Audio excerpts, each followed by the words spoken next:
Or, le soi-disant croyant, lui, reste là et se comporte le plus pieusement possible. Mais au fond de son cœur, il cherche à découvrir ce qu'il en est. Comment vous vous y prenez? Oh, cette catégorie-là, le pays en est plein, les hypocrites. Oui, lui, c'est un Judas, tout à fait. Il reste là, il devient membre du groupe. Il était le trésorier, voyez? Il est là, la main constamment tendue pour recevoir de l'argent. Une chose est sûre, il est toujours après l'argent. Il tend la main pour ça. C'est un soi-disant croyant. Il se comporte comme un croyant, mais au fond de son cœur, souvenez-vous, il n'a pas dupé Jésus. Après que les 70 sont partis et que les croyants ont pris position là, il s'est tourné vers les croyants. Il a dit, il reste encore quelque chose parmi vous. Car, a-t-il dit, j'en ai choisi 12 et l'un de vous est un démon. Jésus le savait dès le commencement parce qu'il était la parole. Il connaissait le secret du cœur. Combien c'était dur! Arrêtez-vous une minute. Réfléchissez profondément, longuement et franchement. Combien ça devait être dur pour lui, alors qu'il marchait là, de savoir pendant tout ce temps qu'un homme qu'il appelait frère, que celui-là était l'imposteur, qui allait chercher à lui nuire et qui allait le vendre pour 30 pièces d'argent. Combien c'était dur de garder cela pour lui, alors que son ami marchait à ses côtés. Il a même dit « mon ami ». Il appelait Judas son ami. Ne suis-je pas resté avec toi pendant tout ce temps? Il le savait dans son cœur, mais ne pouvait pas le dire. Il savait, dès le commencement, qui était celui qui le livrerait. Le voilà, ce soi-disant croyant. Il est là à attendre. Il chante sur tous les tons, disant « Oh, je crois ceci, et je crois ceci, et je crois ceci. » Mais oh, vous savez, j'ai entendu quelqu'un dire que c'est le temps de telle et telle chose. Oh, voyez, il a l'oreille bien tendue. Le vrai croyant n'écoute rien d'autre que la parole. Un point, c'est tout. Il a l'œil sur la parole. Il ne cherche pas de faille. Il ne cherche pas de combine. Il croit Dieu et c'est réglé. Il continue à avancer. Voyez, voilà le croyant. L'incroyant, lui, il en a assez au bout d'une minute. Il ne peut pas rester 10 minutes à écouter le message. Il doit se lever et partir. C'est contraire à son credo et il ne veut plus rien avoir à faire avec ça. Voilà, il sort. Enfin, le soi-disant croyant, lui, il reste plus longtemps, ce Judas. Voyez, c'est lui l'imposteur. C'est lui le scélérat, si je peux employer un tel mot. Judas, lui, ne bougeait pas de là. C'est là où, bien souvent, ces soi-disant croyants deviennent très populaires parmi les gens. C'est vrai, ces soi-disant croyants, voyez. Certains d'entre eux sont des hommes puissants, instruits, qui ont un doctorat, un gros salaire et tout le reste. Certains d'entre eux sont des hommes importants, rusés, exactement comme des fils de Satan le seraient. Regardez comment Satan se présente là et est d'accord avec chaque point de cette parole. Il attend simplement d'avoir trouvé le point faible d'Ève, qui lui permettrait de démontrer sa puissance, pour la séduire, pour la trahir. Ça, c'était Satan. Et dans cet âge-là, Satan était là, sous la forme de Judas. C'était Satan dans le premier âge. Que faisait-il? Il était d'accord avec la parole, jusqu'à un seul petit point. Il essayait de trouver un endroit où il pourrait détecter une faiblesse. Et en ce moment, c'est exactement ce que trouve ce Judas.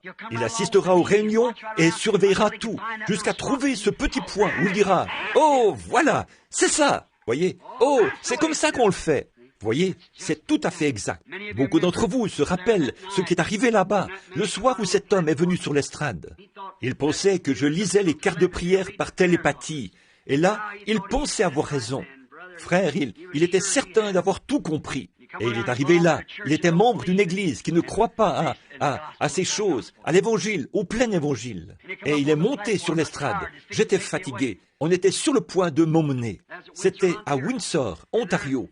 Et là, arrivaient des États-Unis, à Windsor, en face de Détroit. Cette grande salle là-bas. Et cet homme est arrivé là. Il portait un complet gris et une cravate rouge. Il avait l'air intelligent, astucieux. Il est monté sur l'estrade. Et il s'est avancé. Et j'ai dit, eh bien, donnez-moi simplement votre main. J'ai dit, je suis fatigué. J'ai vu tellement de visions. Donnez-moi simplement votre main. Et je n'ai pas porté attention à cet homme. Il a posé sa main sur la mienne. Et j'ai dit, monsieur, vous n'avez aucun problème. Allez-y. Il a dit, oh, bien sûr que si. Et j'ai dit, eh bien, laissez-moi voir. J'ai dit, non, monsieur, il n'y a pas le moindre signe. Non, monsieur, vous êtes en bonne santé. Il a dit, regardez donc ma carte de prière. J'ai dit, peu m'importe ce que vous avez écrit sur votre carte de prière. J'ai dit, je n'ai rien à faire avec cette carte de prière. Sans y penser, voyez-vous, j'étais fatigué, épuisé. Mais voyez-vous, la grâce de Dieu était toujours là. Souvenez-vous, si c'est lui qui vous a envoyé, il est tenu de prendre soin de vous. Ce n'est pas moi qui suis tenu de le faire, c'est lui. C'est lui qui a envoyé cela. Je suis simplement censé m'en tenir à ce qui est vrai. Quand Moïse a jeté sa verge par terre, elle s'est transformée en serpent, et les magiciens ont fait la même chose. Qu'est-ce que Moïse pouvait faire d'autre que se tenir là et attendre la grâce de Dieu? Voilà tout, la même chose. Il a suivi les commandements, et vous savez ce qui s'est passé, n'est-ce pas? Voyez, cet homme a dit, « Eh bien, a-t-il dit, il y a quelque chose. Regardez ma carte de prière. » J'ai dit, « Eh bien, peut-être que vous avez eu beaucoup de foi, et cela a réglé la chose. » Sans y penser, vous voyez, je n'y prêtais même pas attention. Alors, il a déboutonné son manteau, il a bombé le torse. Il a dit à l'auditoire, « Nous y voilà !» Et je me demandais, qu'est-ce qui se passe ici? Il a regardé autour de lui, il a dit, « Nous y voilà !» Il a dit, « Avez-vous vu le truc? Le voilà, votre Judas, un homme religieux, un prédicateur d'une grande dénomination. » Il a dit, « Nous y voilà ! J'avais tellement de foi. Il est si faible maintenant qu'il n'arrive plus à lire la télépathie. » Voyez, ça ne lui vient plus.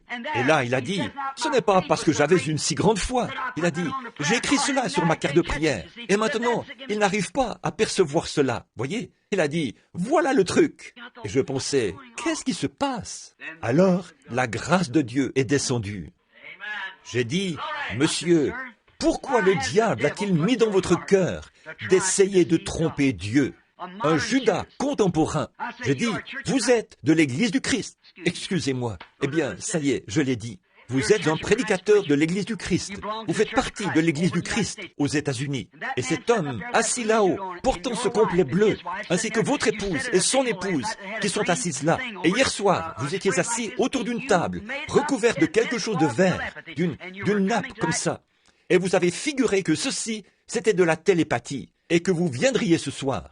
Cet homme s'est levé, il a dit, c'est la pure vérité, que Dieu ait pitié de moi. J'ai dit, monsieur, vous avez écrit tuberculose et cancer sur cette carte, et maintenant vous avez ces choses. Elles sont à vous maintenant. Et il m'a attrapé par la jambe de mon pantalon. Il a dit, je n'ai pas. J'ai dit, je n'y peux rien. Allez de l'avant. C'est entre vous et Dieu. Vous avez écrit votre destin funeste sur votre carte. Et il a contracté cela. C'était tout. Voyez, des soi-disant croyants, des trompeurs, qui cherchent à porter un jugement défavorable sur Dieu et sur sa parole. Ce sont des Judas. Ce sont eux. Avez-vous vu comment Judas est apparu? Avez-vous vu comment cet homme-là est apparu? C'est comme ça que cela se passe avec les soi-disant croyants. Voyez? Les soi-disant croyants, oh, ils sont très instruits parfois. Et une grande épreuve de force a lieu entre la parole et leur credo. Et quand cela arrive, ils se livrent entièrement à leur dénomination, exactement comme leur précurseur, Judas, l'avait fait. Judas s'est livré entièrement à sa dénomination. Il a vendu Jésus, la parole, à sa dénomination. Il a trahi Jésus-Christ après avoir prétendu en faire partie. Les ministres prétendent parfois être des serviteurs de Christ. Et quand la parole qui est confirmée pour ce jour-là est parfaitement identifiée, qu'il s'agit du message de l'heure, ils se livrent entièrement à leur dénomination pour la popularité. Exactement comme Judas, qui avait livré Jésus aux mains des pharisiens et des sadducéens. Cet esprit ne meurt pas. Alors il se trouve parmi les croyants, les soi-disant croyants et les incroyants. Voyez, c'est vraiment exact. Il s'est présenté là-bas et a vendu Jésus pour 30 pièces d'argent. Et bien des hommes font la même chose aujourd'hui pour avoir un gagne-pain, pour $100 de plus par semaine. Exactement. Ils renient le Dieu qui se tient au milieu d'eux, qui a racheté leur vie et qui détient la plénitude de la parole.